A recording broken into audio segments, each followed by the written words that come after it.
বিভিন্ন সময় আলোচনার কেন্দ্রবিন্দুতে উঠে আসে পশ্চিমবঙ্গে থাকা ভারত বাংলাদেশ সীমান্তের কাঁটাতারের বেড়ার প্রসঙ্গ। এবার ফের একবার চর্চার কেন্দ্রে এই ইস্যু। রাজ্যের ভারত বাংলাদেশ সীমান্তে কাঁটাতারের বেড়ার কাজ নিয়ে ইতিবাচক পদক্ষেপের রিপোর্ট দেওয়ার বদলে ফের বক্তব্য জানাতে সময় চাইল রাজ্য। অসন্তুষ্ট কলকাতা হাইকোর্টের ভারপ্রাপ্ত প্রধান বিচারপতি সুজয় পাল ও বিচারপতি পার্থসারথী সেনের ডিভিশন বেঞ্চ। কারণ এর আগেও রাজ্য এই বিষয়ে বক্তব্য জানাতে সময় চেয়েছিল। ভারপ্রাপ্ত প্রধান বিচারপতির ডিভিশন বেঞ্চের বক্তব্য, আমরা রাজ্যের থেকে ইতিবাচক রিপোর্ট চেয়েছিলাম। আন্তর্জাতিক সীমান্তের কাঁটাতার দেওয়ার বিষয়টি দেশের নিরাপত্তার সঙ্গে জড়িত, এমন সিরিয়াস ইস্যুতে বেশি সময় দেওয়া যাবে না। রাজ্যকে 1 সপ্তাহ সময় দেওয়া হয়েছে সংক্ষিপ্ত রিপোর্ট দেওয়ার জন্য। আদালতের বক্তব্য, যদি রাজ্যের রিপোর্টে ইতিবাচক ইঙ্গিত না থাকে তাহলে টানা এই মামলার শুনানি করা হবে। কেন্দ্রের অতিরিক্ত সলিসিটর জেনারেল অশোক চক্রবর্তী এদিন নথি দেখিয়ে বলেন, কেন্দ্রীয় ক্যাবিনেটে এই ব্যাপারে সিদ্ধান্ত হয়ে যাওয়ার পর কাঁটাতার দেওয়ার জন্য জমি কিনতে টাকাও দিয়ে দেওয়া হয়েছে, কিন্তু তারপরেও রাজ্যের থেকে এই নিয়ে কোনো বক্তব্য জানা যাচ্ছে না। অন্যদিকে হাইকোর্টে একটি মামলার কাজে এসে বিজেপির প্রাক্তন রাজ্য সভাপতি তথা কেন্দ্রীয় প্রতিমন্ত্রী সুকান্ত মজুমদার এই বিষয়ে রাজ্যকে কাঠগড়ায় তোলেন। তার কথায়, সীমান্তে কাঁটাতার দেওয়ার মতো এত সিরিয়াস ইস্যুতে রাজ্য দিনের পর দিন সময় চেয়ে যাচ্ছে, এটা চলতে পারে না। তো এ প্রসঙ্গে বলতে গিয়ে সুকান্তবাবু কি বক্তব্য দিয়েছেন একবার শোনাই আপনাদের। মূলের হচ্ছে শাখা প্রশাখা অনেক কিছু আছে, এখানে তো হাইকোর্ট, বাইরে তো আরও বেশি শাখা প্রশাখা, এবং বাংলাতে তো সেই জন্যই এত শাখা প্রশাখার জন্য কিছু হচ্ছে না। আপনি একটা শিল্প তৈরি করতে যাবেন, কোন শাখাতে জল ঢালবেন আপনি বুঝতে পারছেন না। আমের শাখাতে ঢালবেন না ওর বিল্লপত্রে ঢালবেন, তার ফলে কিছুই হচ্ছে না, শিল্প পালিয়ে যাচ্ছে এখান থেকে। তো এটাই হচ্ছে, এবং রাজ্য সরকার বারবার কোর্টের সামনে অপমানিত হচ্ছে, নন্দলাল হচ্ছে।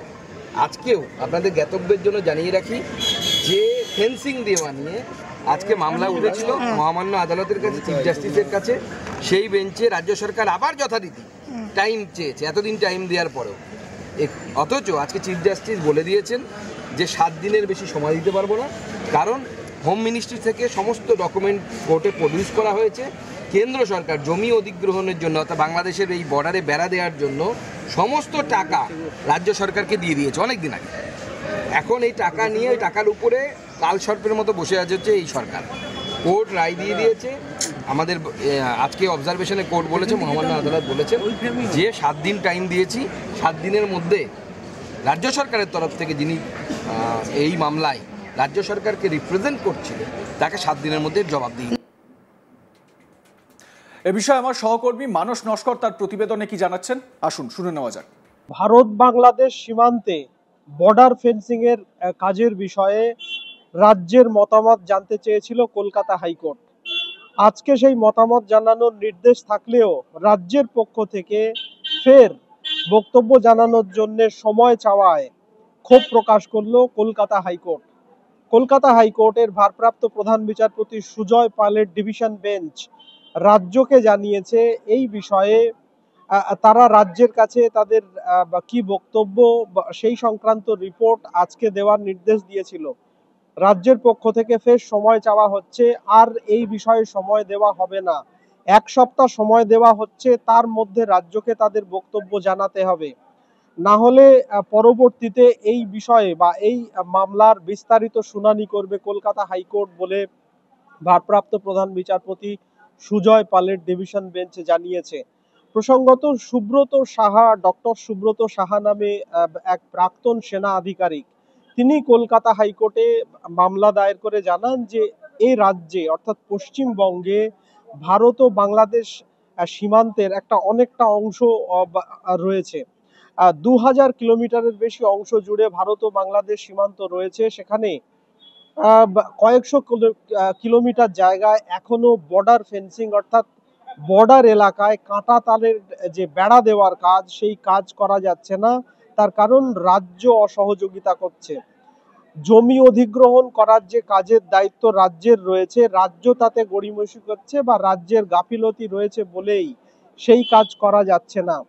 এই বিষয়ে কলকাতা হাইকোর্টের দৃষ্টি আকর্ষণ করে তিনি মামলা দায়ের করেছিলেন, যাতে কলকাতা হাইকোর্ট দ্রুত এই বিষয়ে পদক্ষেপ করার নির্দেশ দেয়।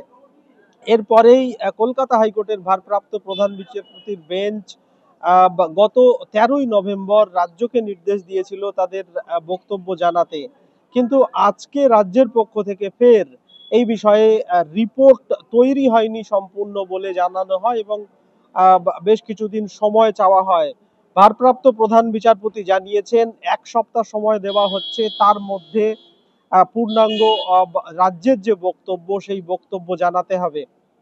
প্রসঙ্গত সুব্রত সাহা নামে প্রাক্তন সেনা আধিকারিক, তার বক্তব্য যে ভারত বাংলাদেশ সীমান্ত কার্যত চোরাচালান, গরু পাচার থেকে শুরু করে বেআইনি অস্ত্রশস্ত্র পাচারের এবং আরো একাধিক বেআইনি কাজের বলা যায় যে একেবারে মোক্ষম জায়গা, এবং তিনি নিজে দীর্ঘদিন ধরে সেনা আধিকারিক হিসেবে কাজ করার জন্য তিনি এই বিষয়টি সম্পর্কে ওয়াকিবহাল।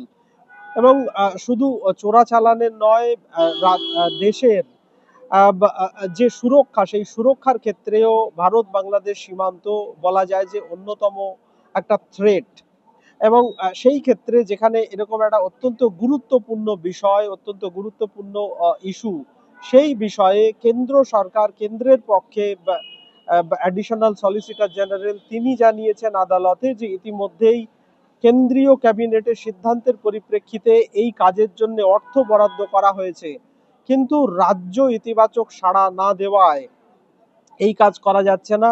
যে জমি অধিগ্রহণের কাজ করার কথা রয়েছে, সেই জমি অধিগ্রহণের কাজে রাজ্য গড়িমসি করছে বলেই এই কাজ, বর্ডার ফেন্সিং এর কাজ করা যাচ্ছে না। তারপরেই ভারপ্রাপ্ত প্রধান বিচারপতির ডিভিশন বেঞ্চ রাজ্যের যিনি আইনজীবী ছিলেন তাকে আজকে বলেন যে এরকম একটা গুরুত্বপূর্ণ বিষয় যেখানে জাতীয় নিরাপত্তা এবং সুরক্ষার বিষয় জড়িত, সেই ক্ষেত্রে রাজ্যের যে আচরণ বা রাজ্যের কাছ থেকে আমরা দ্রুত পজিটিভ কিছু রিপোর্ট আশা করেছিলাম, কিন্তু রাজ্যের যে মনোভঙ্গি তাতে একেবারেই সন্তুষ্ট নয় আদালত। 1 সপ্তাহ সময় দেওয়া হচ্ছে, 1 সপ্তাহের মধ্যে রাজ্যকে তাদের বক্তব্য জানাতে হবে। প্রসঙ্গত সুব্রত সাহা নামে যে ব্যক্তি মামলা করেছিলেন, প্রাক্তন সেনা আধিকারিক, তার বক্তব্য ছিল যে 2000 প্রায় 2000 কিলোমিটারের বেশি এলাকা জুড়ে ভারত বাংলাদেশ সীমান্ত, এবং সেখানে যেভাবে যে পরিস্থিতিতে রয়েছে তাতে রাজ্যের এবং দেশের নিরাপত্তার ক্ষেত্রে তা অত্যন্ত বিপজ্জনক। ফলে রাজ্যের এই বিষয়ে অবিলম্বে এগিয়ে আসা উচিত। এবং শুধু তাই নয়, এখানে বেআইনি অনুপ্রবেশ, এই বর্ডার ফেন্সিং এর কাজ করা হলেও বেআইনি অনুপ্রবেশের যে অভিযোগ, সেই বেআইনি অনুপ্রবেশও অনেকটাই আটকানো যাবে, কিন্তু রাজ্যের কোথাও তৎপরতার অভাব রয়েছে, রাজ্যের সদিচ্ছার অভাব রয়েছে বলে মামলায় দাবি করা হয়েছে। আপাতত কলকাতা হাইকোর্ট রাজ্যকে 1 সপ্তাহ সময় দিয়েছে তাদের বক্তব্য জানাতে। 1 সপ্তাহ পরে রাজ্যকে এই বিষয়ে তাদের বক্তব্য জানাতে হবে। দেখতে থাকুন আজ তাক বাংলা। সাবস্ক্রাইব করুন আমাদের ইউটিউব চ্যানেলটি, বেল আইকন প্রেস করুন নোটিফিকেশন পেতে।